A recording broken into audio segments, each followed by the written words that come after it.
Be doing okay. But welcome into the show today. I'm Jim Waters, and I'm here with you on Wednesdays and Fridays, and hope you'll continue to join us as well. We appreciate you taking a few minutes out of your day to be with us here, 11 to noon each weekday, right here, and Kentucky's Voice Radio. And now we're on TV. You can watch us as well as listen to us. And we're on the radio live. We're televised. You can watch the televised version later on. But love to have you text us and let us know you're listening today. The Kentucky's Voice text line, 502-571-0970, just like it's always been. And I think we'll eventually get this set up so we can take your calls as well. But, hey, just shoot me a text. Say, hey, I'm listening. And there's a lot going on. We're going to cover a lot in today's show. First of all, we've been covering this U.S. Senate race. Mitch McConnell, longtime senior senator from Kentucky and former Senate Majority Leader, has announced he will not run for re-election next year. And this has set off a whole chain of political events in which folks are either lining up or thinking about lining up to run for his seat. We've had a couple of folks on the Republican side. Former Attorney General Daniel Cameron, who was a protege of Senator McConnell, has announced he will run. And also Congressman Andy Barr, the 6th District Congressman from the northeast part of the state, has thrown his hat in the ring. We also think we could see a campaign from Nate Morris. And also, as we talked about last week, Scott Jennings, there's a real push to get him in the race as well. On the Democratic side, it may be as interesting. I guess, first of all, on the Republican side, it's interesting how, both Daniel Cameron and Scott Jennings have really been involved with Senator McConnell's political career, especially Scott Jennings helped him run for office, helped him get reelected. But both are now really talking about supporting Trump. And, of course, Daniel Cameron got Donald Trump's endorsement in the race, Republican primary race for governor a couple of years ago, you remember. And even though Kelly Craft, who had been the former UN representative and former ambassador to Canada, was also in that race, she finished a distant third. Daniel Cameron, of course, won the primary and went on to lose by 5 points to Governor Andy Beshear, a Democrat who's defied the political odds here in Kentucky, really, especially considering the fact that our state's gotten redder, much redder, even since his father was governor. And, of course, the legislature in 2017 became Republican, and now is a super majority of Republicans for the first time in the history of the Commonwealth. And yet, even in the midst of that political environment, Governor Andy Beshear managed to win and then win re-election. Of course, won a very close race against former Republican Governor Matt Bevin, who was only the second Republican in pretty much the last half century to have won the governor's race in Kentucky. And Andy Beshear then, of course, went on to win re-election by a wider margin. His name's been thrown around a lot as a potential replacement for Mitch McConnell, but he's consistently denied that he's going to run for that office. And I think it's because he has his political sights set on a higher office. And I also think that that's probably the right move for him politically. I think he would be a very likely, effective candidate for president. He would likely be a force to be reckoned with should he decide to jump in the 2028 presidential campaign, which he's clearly setting himself up to do something like that, or to, possibly out of that to maybe get on the ticket as a vice presidential candidate or a top cabinet position in a Democratic administration. He's certainly thinking the long game here. On the Democratic side, as far as the Senate race goes, I think it's very possible that we could see Rocky Atkins, who is Governor Beshear's trusted advisor, senior advisor, a longtime legislator. I will say that he has a much better relationship with the legislature than does his boss, Andy Beshear. Pamela Stevenson from here in Louisville, she's also a candidate. I don't think many political prognosticators or experts expect her to be very effective in that campaign. She's run for some other office. She's sort of been becoming a perennial candidate for offices, but she's a leader in the Kentucky House of Representatives. Of course, Republicans outnumber Democrats by 80-20 in the Kentucky House.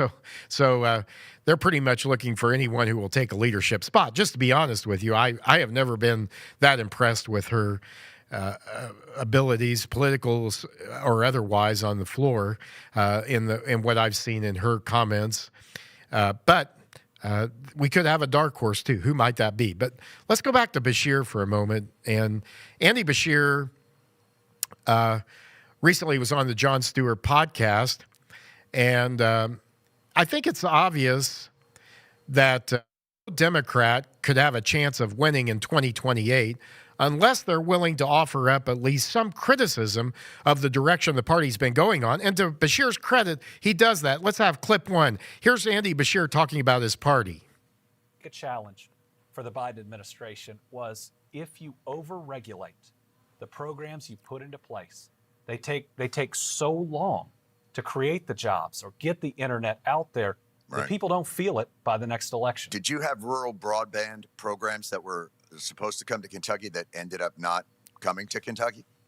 Well, the ARPA funds, when they came out, were really flexible. Right. And we put those into hard infrastructure, including expansion of broadband. And it was incredible to see how fast we could do it and how effective it was. So part of the BEAD program, when it was passed, was based on Kentucky.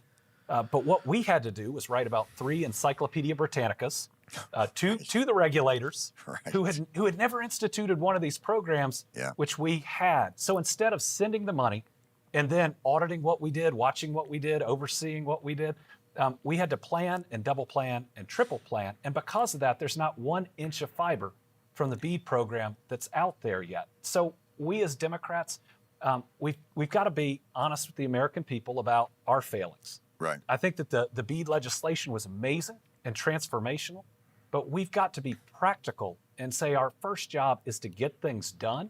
And we've got to set up a way of administering a program that does that. Now, it's hard to disagree with that. I mean, and I think it's necessary, considering the pounding the Democrats took. If they want to have any chance of being a force, a political force, in the next decade, they're going to have to admit that some things didn't go right. And I think Andy Beshear is smart to do that. It's hard to disagree that overregulation has not been a problem. There's a little bit of hypocrisy here, though, and Beshear always has a little bit of that going on, because during this past legislative session, there was legislation that would require the legislature to sign off on any regulation deemed to cost $500,000 or more during this session, and he wouldn't support that. So it's one thing to talk about overregulation. It's one thing to talk about how harmful that is in terms of attracting new business, attracting economic growth, which it's always a hindrance, whether you're talking about the federal or the state level. And at the federal level, we've seen attempts with the REINS Act, which would require congressional approval to implement any regulation over, I think it was $10 million. At the state level, legislature would have done that for over $500,000. And the reason is, when legislators pass a bill, they have certain intentions for that legislation.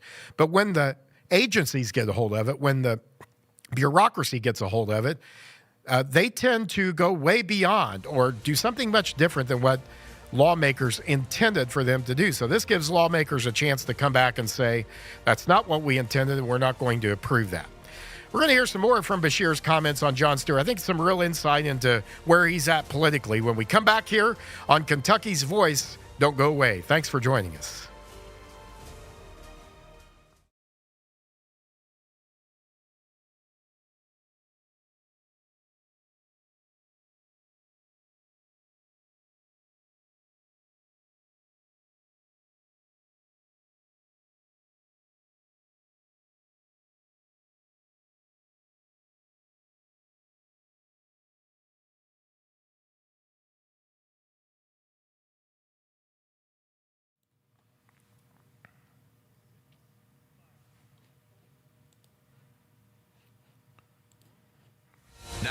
Back to Kentucky's Voice Radio, online at kyvoice.org. 502-571-0970 is our Kentucky's Voice text line. Love to hear from you today about what you think about the program. Talking today about our governor and his recent appearance on Jon Stewart's podcast, which really is insightful. I'd encourage you to check it out sometime. Check the whole podcast out because we can play different clips of it here, but really you get a sense of it by listening to the whole thing. And one of the things you discover on there is that Andy Beshear really has very little respect for our legislature. It kind of comes through in these comments where Jon Stewart's talking about what the political makeup of the state is. Go ahead with clip 2 there. In minute detail, every single bit of what they're for, but never why they're for it. So to give you an example, during my election year, I vetoed the nastiest piece of anti-LGBTQ legislation my state had ever seen. It was picking on kids. What was the legislation? It was an anti-trans piece of legislation directly targeting children that are already picked on way too much. And when I explained my why, I told people that this is my faith that teaches me that all children are children of God, and that if the legislature was going to show hate towards these children, I wanted to show them love. I wanted them to see that a governor sees them and cares about them.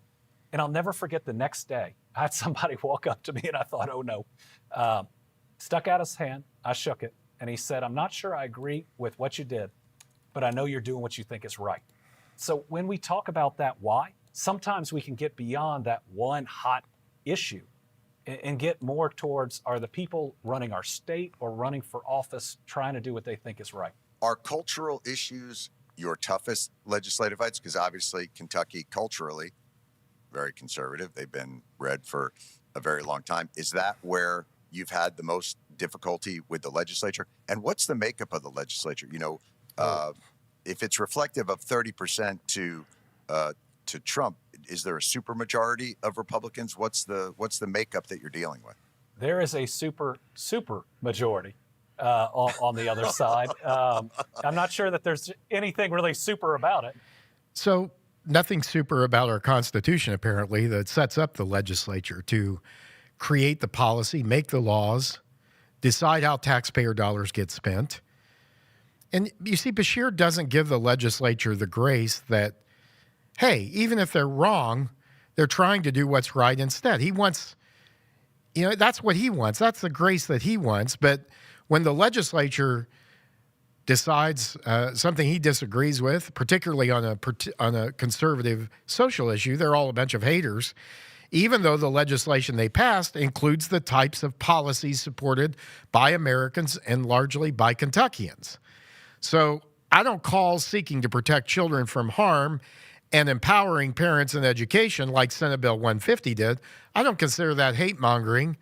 I don't call it hate mongering to seek to save the lives of Kentucky children by setting policy in alignment with the truth that every child is created as a biological male or female and deserves to be loved, treated with dignity, and accepted for who they really are. Even if the legislature was wrong, they obviously too want to do the right thing. And see how Beshear, he talked about the person he met who said, I don't know that I necessarily agree with you, but I know you're trying to do the right thing. Beshear liked that. He pointed to that as an example of the way we should be. Yet it's only if it comes his way, if the issue is coming his way. If someone else has a different view or different belief, if someone, for example, believes that men should not play women's sports and that they believe in protecting children from some kind of philosophy or political dogma or ideology about transgenderism, then they're hate mongers. They're not super at all. They're not good people at all. So where's that same grace for the legislature? Even if the legislature was wrong, why didn't he say they obviously too want to do the right thing? It's just that we have a different view. No, instead it's and where's his? Well, instead it's we're all God's children, as if the legislature doesn't believe that. Where's Beshear's grace for them that he received from that person. That's why we call Bashir's empathy a toxic empathy. Agree? Disagree? Let me know. Text us at 502-571-0970. Then the governor got on Medicaid, which is now being debated. President Donald Trump has signed several executive orders that impacted Medicaid, focusing primarily on rescinding Biden's policies and initiating reforms, including revocation of Biden's Medicaid strengthening orders. For example, requiring some work to be done, work requirements if you receive benefits, requiring able-bodied people to work if they can, to go to school, to volunteer, do something. Work requirements were undone by Biden, even though it makes a lot of sense. Also, there were some things done on drug pricing models, also funding freezes, also abortion funding restrictions. Other potential Medicaid reforms include the Trump administration. Republican lawmakers are exploring block grants and per capita caps to reduce federal spending. So in other words, they're considering some reforms that would actually reduce the cost of Medicaid while making the program work better. But Governor Beshear isn't interested in that. He's simply interested in keeping the dollars flowing from the federal program to people who have become dependent on that. Let's hear clip 3. What I hear about just as much, and it's the potential cuts to Medicaid. What it would do, first of all, for healthcare generally. I mean, Medicaid covers the people we love the most, our parents and our kids. 50% of Kentucky's kids have some Medicaid coverage. 70% of our long-term care costs are covered by Medicaid, and rural health care is supported and cannot exist without Medicaid, and at its current level without expanded Medicaid. So imagine if you live in rural America and they do these cuts, your hospital system, which is your number 2 employer behind the public schools, shuts down.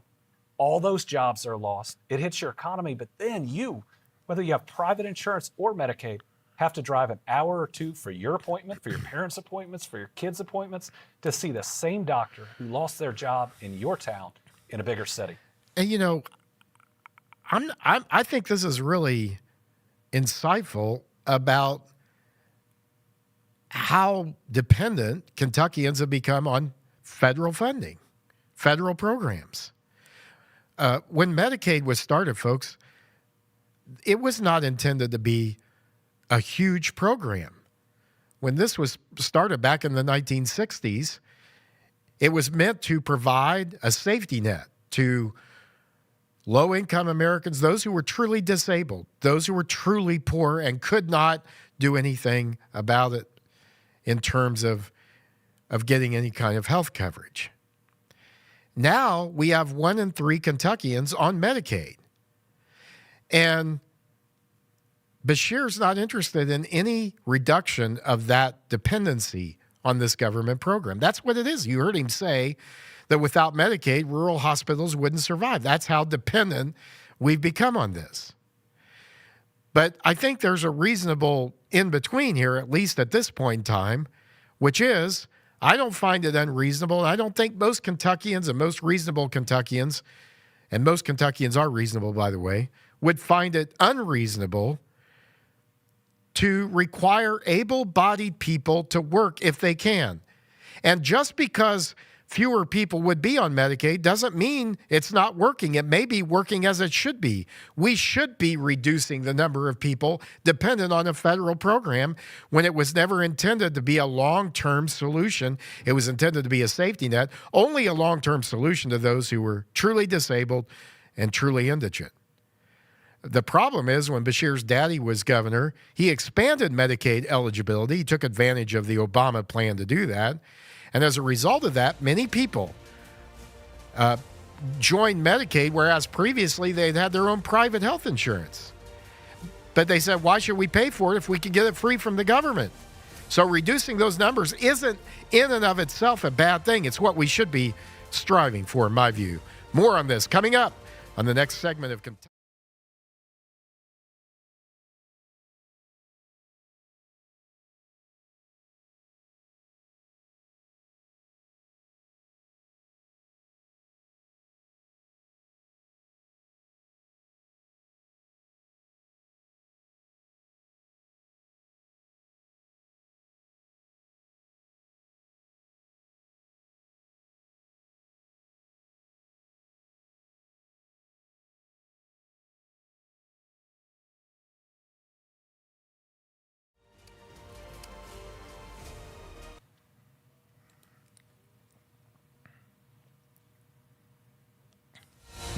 Back to Kentucky's Voice Radio, online at kyvoice.org. And thanks for staying with us today here on Kentucky's Voice. Glad to have you with us. We're taking your text today and comments at 502-571-0970. Breaking news today, former Supreme Court Justice David Souter has died at his home in New Hampshire at the age of 85. Justice Souter was appointed to the court by President George H.W. Bush in 1990, retired in 2009, served over 19 years on the United States Supreme Court. Chief Justice John Roberts said Justice Souter served our court with great distinction for nearly 20 years. He brought uncommon wisdom and kindness to a lifetime of public service. Souter was described by the AP as a reliably liberal vote, they should know, on abortion, church-state relations, freedom of expression, and the accessibility of federal courts. Upon his retirement in 2009, President Barack Hussein Obama chose Sonia Sotomayor to take his seat. David Souter, dead at the age of 85, former Supreme Court Justice. And hey, if you're looking for something to do this weekend, May 10th, tomorrow, 10 a.m. at the Kentucky State Capitol, there will be an event celebrating 100 days of Donald Trump's triumph. I'm just reading what it says here, folks, okay? Celebrate 100 days of Trump's triumph at the Kentucky State Capitol. Norm Pattis, who is a nationally known speaker, was an attorney for some of the J6ers, as they became known. Dr. Surajit Khanna, who is a youth advocate who's seeking a nomination to the U.S. Supreme Court, will be speaking. Several other speakers as well, including Lucretia Hughes, who's a national podcaster. Representative Josh Callaway will also be there. Lance Pearson, who we've had on this program, and others will be there. Diana Starr as well. The event sponsored by the Constitutional Kentucky Coalition, the Kentuckians for Freedom, and the Cuban American Conservative Coalition. That's tomorrow at 10 o'clock at the state capitol in Frankfort. So now you're caught up on that.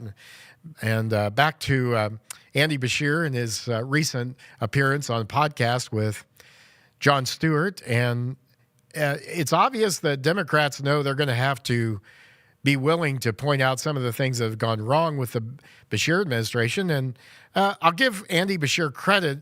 He even went one step further. And can you believe it? He praised the Trump administration for their work with FEMA and the recent flooding and the response to that. Let's go with our final cut on this. Cut 4. You know, Kentucky obviously faced some really tough flooding recently. Have you seen a pullback from FEMA on helping to rebuild those areas, helping to make them more resilient to the flooding? Have you seen those effects as well? And this is an area where if you are going to speak out against the Trump administration when they do wrong, you've got to give them credit when they're doing right. FEMA, in response to especially our February flooding, is doing some of the best I've ever seen. And I've seen a lot, 14 federally declared disasters since I became governor. Well, that's making news, man, because that's not, everything we're hearing is they're trying to cut FEMA funding. Which is ironic because, again, it's operating well. I think the Biden administration made a lot of these changes, but the current administrator came in, made commitments to us that he kept. Secretary Noem pushed through our request for individual assistance because the president signed off on it. A number of people in Kentucky are getting help. So I think it's important, even when you're a Democratic governor, that we have the credibility to say good job when administration does well, but then we stand up and speak out and sometimes file suit when they're doing wrong. File suit, yeah. He knows about that. Just go back to the days when he was Attorney General of Kentucky and Matt Bevin was governor. It was lawsuit city, if you will. 502-571-0970. What do you think about these comments from Governor Andy Beshear, who's who was on Jon Stewart's podcast recently and had a lot to say there? We played some of the clips there, but this off of our Kentucky's Voice text line. Andy Beshear thinks he's a crafty word manipulator.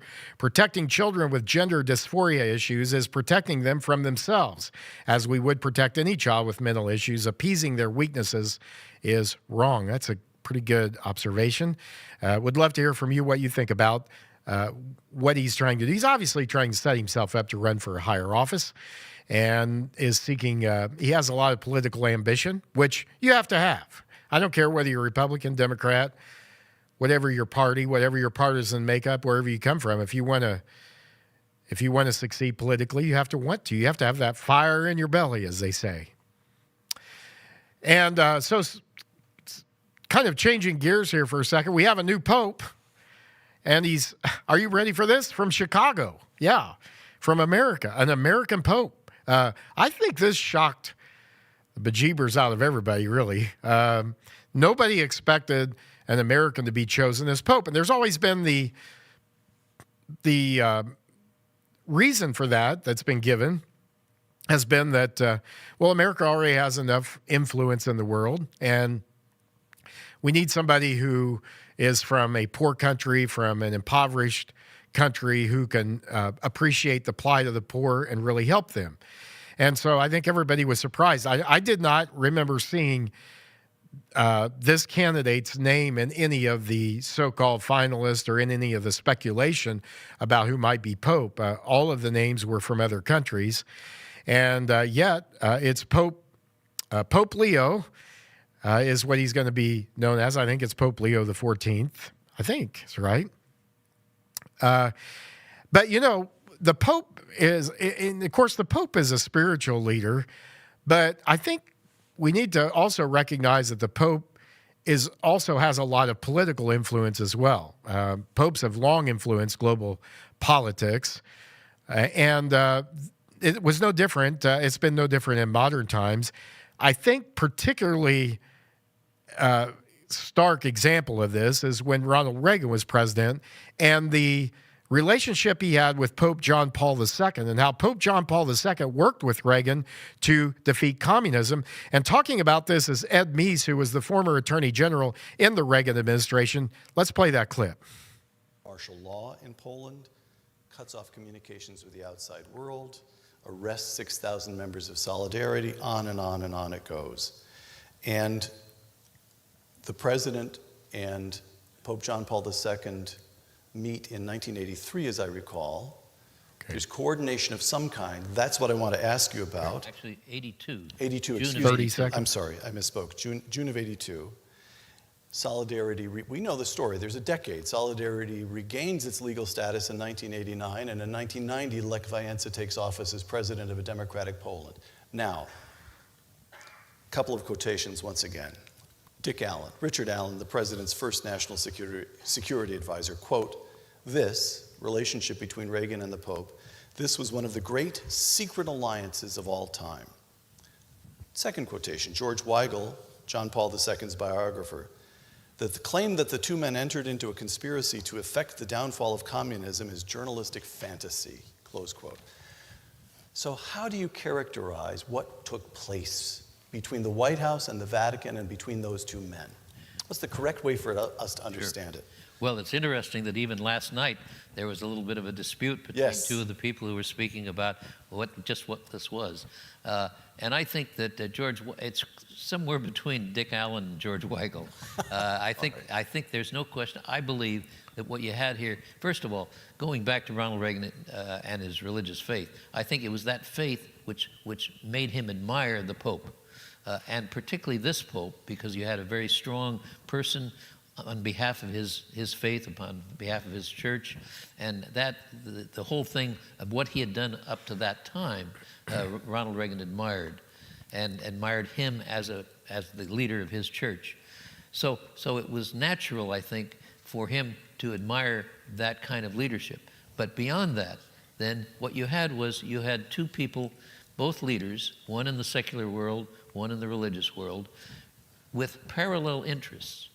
And so when those parallel interests were obvious, as what happened in Poland there, where they were under attack, if you will, then it was logical then for Ronald Reagan, particularly with his ideas about defeating communism, to cooperate. And I'd say what you have is parallel interests.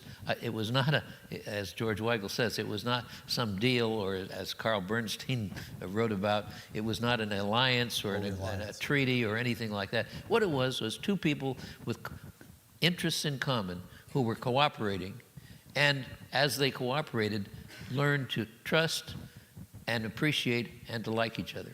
Now, That's former Attorney General Ed Meese speaking with Peter Robinson on a clip provided by the Hoover Institution, and just a fascinating insight into how a pope could work with an American president in an informal way. This wasn't some kind of treaty or some kind of formal agreement.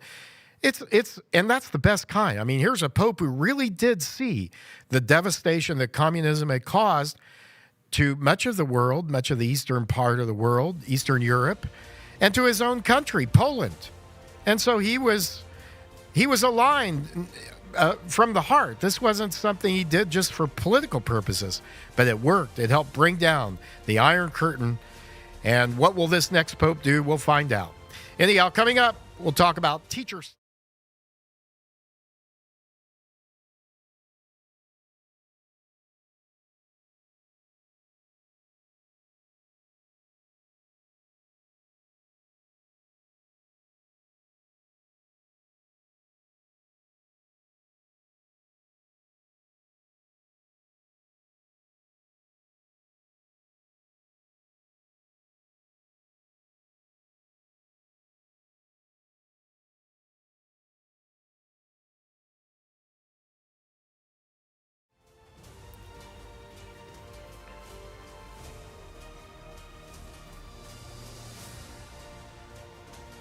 Now, back to Kentucky's Voice Radio, online at kyvoice.org. 502-571-0970 is our Kentucky's Voice text line. Love to hear from you today. Are you Catholic? What do you think about the new pope? Or if you're not Catholic, what do you think about the new pope? Don't want to really get into a religious, theological discussion, because I'm not necessarily a fan of the theology, but what about this idea that the Pope can be a force for good? Now, Pope Francis was very liberal, very progressive. He made his mark in that way. Could we see a new Pope make a mark in a much more conservative direction? We've seen it in the past. It wouldn't be unusual. It wouldn't be something that we've never seen before. And I think that discussion with Ed Meese, fascinating, about how Pope John Paul II just naturally gravitated. He and Reagan naturally became friends and allies in the fight against communism. And not because they had some kind of formal agreement or because they reached some kind of formal understanding, but they just believed in what was right. They believed, and you can't be a Christian and believe that communism is a good thing. It doesn't work. Communism is anti-God, anti-freedom, anti-individual. Everything Christianity is opposite. It's antithetical to Christianity. It is a religion, but it's antithetical. It's an atheistic religion. So it shouldn't really be, if you think about it, surprising that a pope would jump on that bandwagon. And so the pope is a spiritual leader, but he's also a political leader. He's a political force. And what he says, the words he speaks, carry a lot of weight. Now, this new Pope, Pope Leo's from the south side of Chicago, and there's already a fight going on between the White Sox fans and Cubs fans to try to have him endorse one or the other. But we'll see. We'll see what his agenda is. And popes generally are understood to speak out for those who don't have a voice, to speak out for the poor. And I've heard people say, well, they couldn't be from America because America's powerful, America's too rich to have a pope that would speak out for the poor from here. I would argue it's just the opposite. America and the free market principles and the independence that we've had, the ability for people to follow the dictates of their own conscience, make their own decisions about how they live their lives and how they walk, how they worship, has done more to lift up folks out of poverty in the history of the world than anything else. There is nothing else close.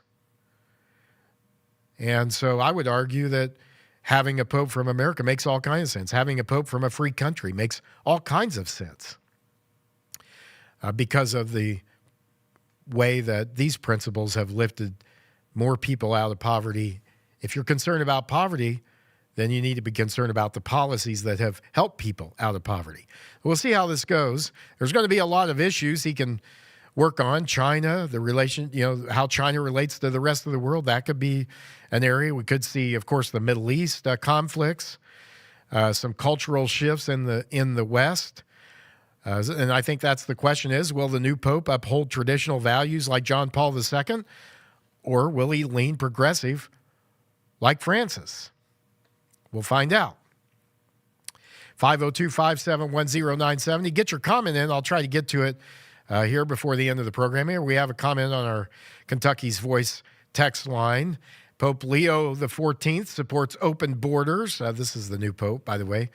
Pope 14 supports open borders while he lives safely, and let me get my screen pulled over here, while he lives safely behind the walls that surround Vatican City.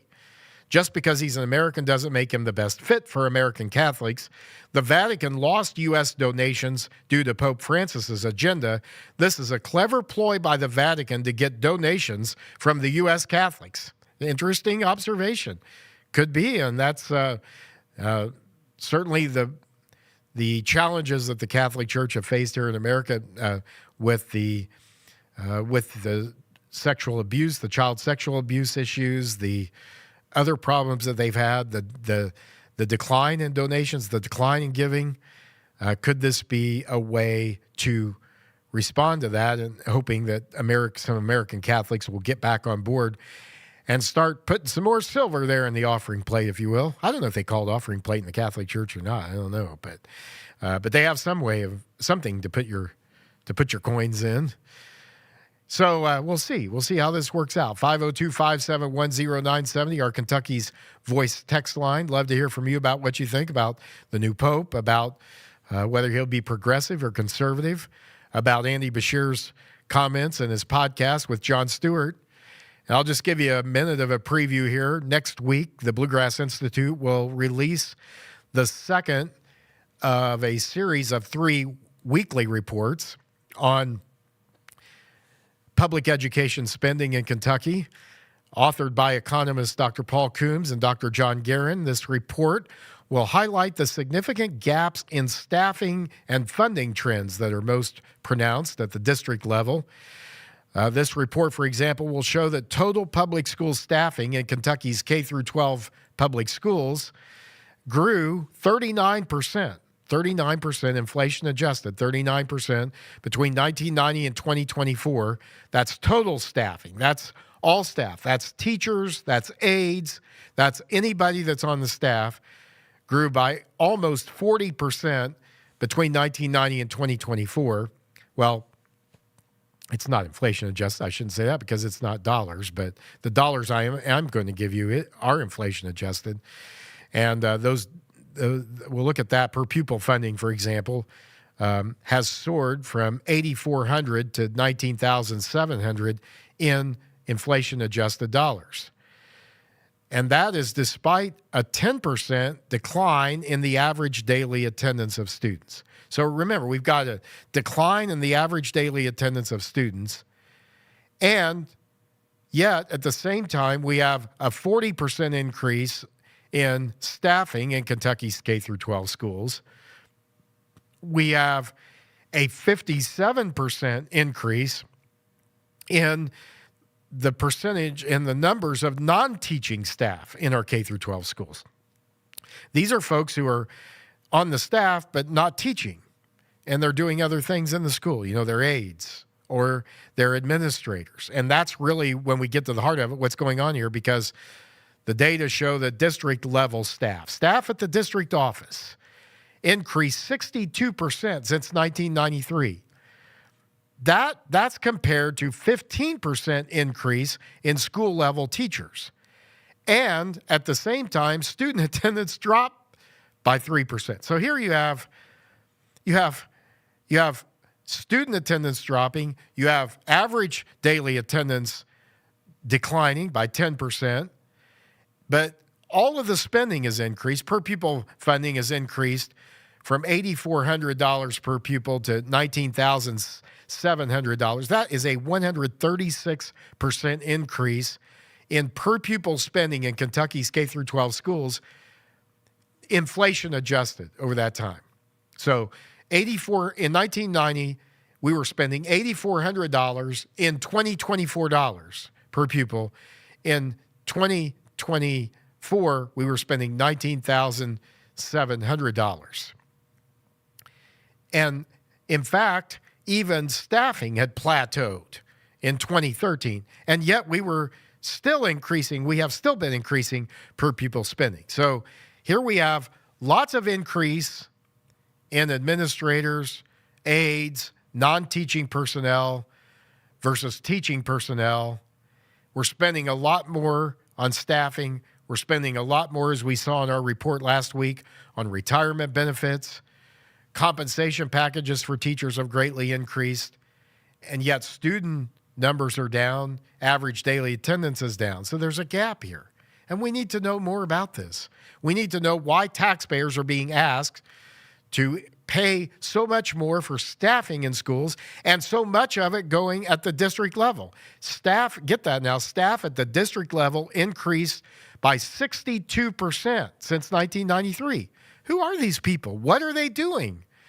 A few years ago, the Career Journal did a look at the Jefferson County district office and found there were many people there that were making six figures in the district office, and they had no job description. We really didn't know what they were doing.